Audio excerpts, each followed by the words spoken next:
માતાજી, આજે હું બનાવીશ ફરાળી ભજીયા. તો તેના માટે મેં રાજગરાનો ઝીણો લોટ લીધો છે,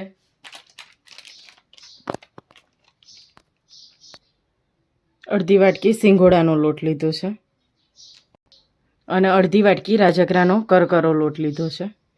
કરકરો લોટ નાખવાથી એકદમ સરસ ક્રિસ્પી ભજીયા થશે. હવે તેમાં આપણે સિંગદાણાનો અધકચરો ખાણીમાં ખાંડેલો ભૂકો એડ કરીશું. તેનાથી મસ્ત એકદમ ક્રન્ચી ક્રન્ચી દાણા આવશે મોઢામાં. હવે તેમાં લીલા મરચાં ટેસ્ટ પ્રમાણે એડ કરીશું. જો તમે લાલ મરચું ખાતા હોય તો તે પણ એડ કરી શકો છો. લીલા ધાણા જીરું પાવડર એડ કરીશું 2 ચમચી જેટલું. ટેસ્ટ પ્રમાણે મીઠું એડ કરીએ.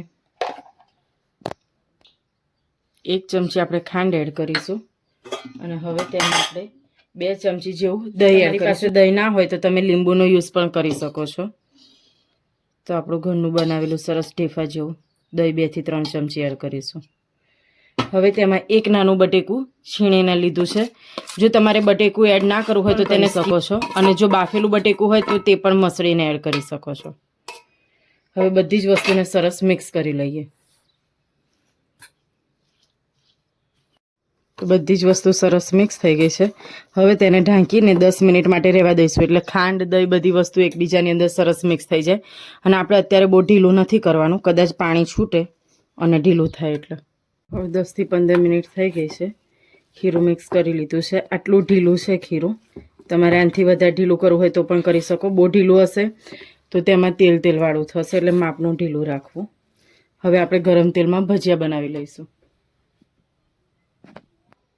તો હવે આપણે પાણીવાળો સેજ હાથ કરી, તો આપણું તેલ સરસ આવી ગયું છે. તો એકદમ નાના નાના ભજીયા બનાવી લઈએ. અને ખીરું આપણને થોડુંક કઠણ લાગે તો આપણે પાણીવાળો હાથ કરી આવી રીતે લઈ અને સહેજ ખીરું થોડું ઠંડુ કરી અને આપણે ભજીયા મૂકીશું. બધું ખીરું એકસાથે આપણે એકદમ ઢીલું નથી કરવાનું અને નાના નાના બનાવીશું. એટલે રાજગરાનો સિંગોડાનો લોટ પણ સરસ ચડી જાય.